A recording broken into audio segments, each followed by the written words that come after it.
thank you so much for joining me. It is the opening night of Taste of London. The sun is shining. It's a Wednesday night. We're already on the slushies. It's all downhill from here, basically. I'm just going to quickly introduce all of us. I'm Harley Young. I'm a food presenter, creator and host of Crazy Sexy Food.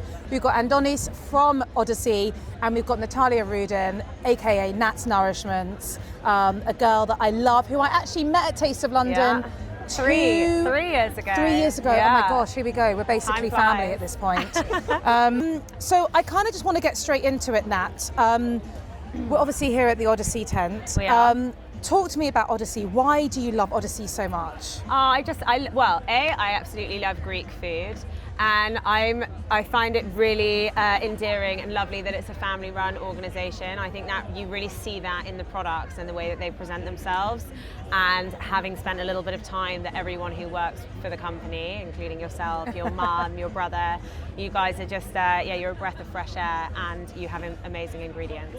And I guess, like, in a way, I mean, I agree with everything that you're saying, but I think there is something about their produce compared to other brands. I just think, I don't know, I feel like it's like a taste of home. Yes, yeah, there's an authenticity to it. Totally. And almost in that authenticity, also like nostalgia. Yeah, it definitely, you can really feel, it's great. So we're all about feeding conversation. So I'm going to steal a question from Hannah's podcast here. Yeah. If you could invite anyone from past, present, to your dinner table to share a conversation, who would you have? I've thought about this a lot. I think I would invite someone who's living. She is a bit of an icon of mine. I really look up to her in the food industry. She's a very famous chef. Her name's Angela Hartnett.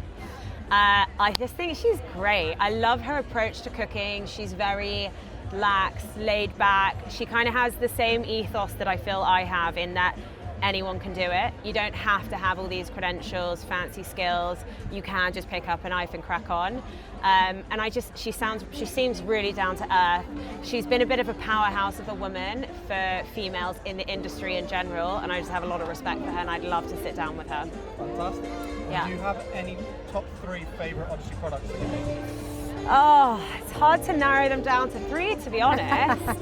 I would say the olives are something that I always have stocked. I'm a big olive fan. That's my favorite, like, mid-afternoon snack, is a few olives, maybe a pickle, some cheese.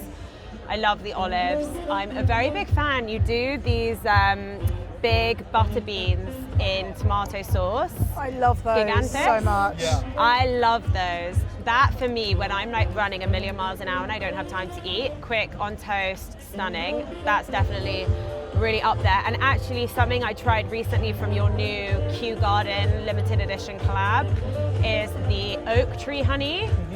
Sensational. The honeys are fantastic. Very, very. I'm a big honey collector, and that has made it up to my top 10 ranks. Okay, it's so very good. exciting. Yeah. Very exciting. So Odysea is all about sort of creating slow food for a fast world. What would you say is your favorite dish to kind of take your time with? It's kind of like the antithesis, because a lot of people are always like, I'm time poor, what can I make in like 15 minutes, which is great. Absolutely. But like, if you had like an afternoon, like, what are you putting your time into? Well, for me, spending a long time in the kitchen is like therapy, so I really, really love it. One of my favorite things to do, which kind of reminds me of my childhood and gives me that nostalgia, is a roast chicken.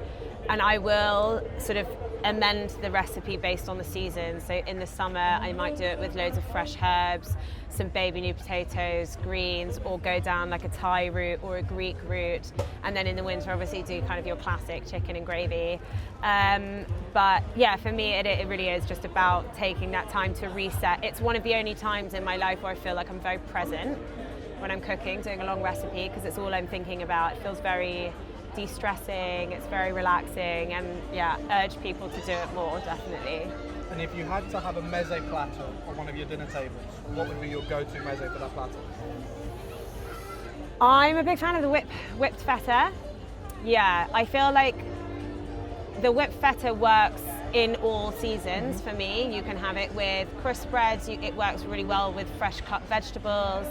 It's fabulous on toast. You can actually also turn it into a centerpiece. I did it recently where I put the whipped feta on a platter and then topped it with loads of courgettes, mint, yes. lemon, chili, and it works really, really well. So I love that because it's kind of like a hero ingredient that you can have for backup or use it as a main event. Very nice. And so a question that's quite personal to me, obviously being Greek. Do you have a favourite Greek food memory? I actually do. I used to go, when I was younger, we used to go on holiday to Crete quite often. And I was quite a picky eater as a child, but one thing I would have every day for lunch without fail was saganaki. It's just, you cannot go wrong. You cannot go wrong. I love it. Like fried cheese, sign me up. Especially with a bit of honey drizzle Yes, on top. exactly. Oh my God, so good.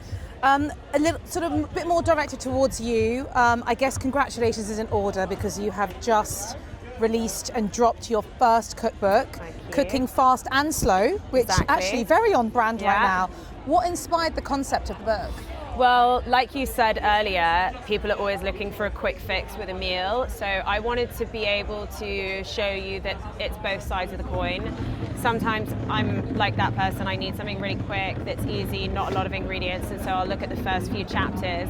And then the second half of the book leans more towards people who do like to relax on the weekend and take the time out to spend a little bit longer in the kitchen and de-stress, use it as therapy. I think on the market as a whole, there's a lot of books for one singular time frame, and I wanted to create one that houses all of them, so you have something for every day of the week rather than just when you're either in a hurry or when you've got time. Such a great idea. Thank you. I guess, how do you kind of come up with the recipes? Like, is it as simple as it just comes in your head and that's it? Or is there a process that you go through? It's kind of, I think, as most people get their inspiration, it's from exploration. So I'll go abroad, go to try different restaurants, eat at friends' houses, read through food mags, and I tend to just take little ideas from different recipes and will amalgamate those to create something that's more my style or add a twist to it. Like, I hate coriander. I've got the gene. Yes. So anything with that, I'll tend to swap in parsley or use some other fresh herbs like basil and chives, and I just make it my own. But it's a bit of everything. Yeah. Sometimes I'll be in the shower. I'm like, Love oh, it. quite fancy that. That should work. We'll give Love it a go. And which chapter kind of stands out to you? Maybe at the moment, because you know it's hot days, hot summer days. Yes. At the moment, as you mentioned, I just dropped my book. I have been extremely busy, so I've been really leaning towards the 15-minute, 30-minute chapters, just something quick, easy.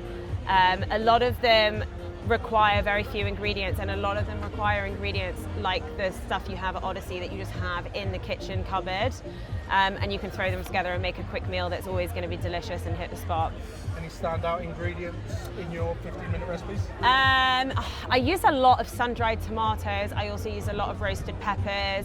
I use a lot of olives. I am a big salty flavor girl. I love like olives and capers and stuff, and I love throwing olives into a salsa, adding it on top of something to make it a little bit more fresh. So I'd probably say your olives are the ones that I go to the most.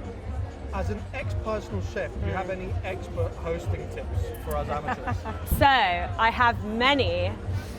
Some of my top hosting tips is always be prepared.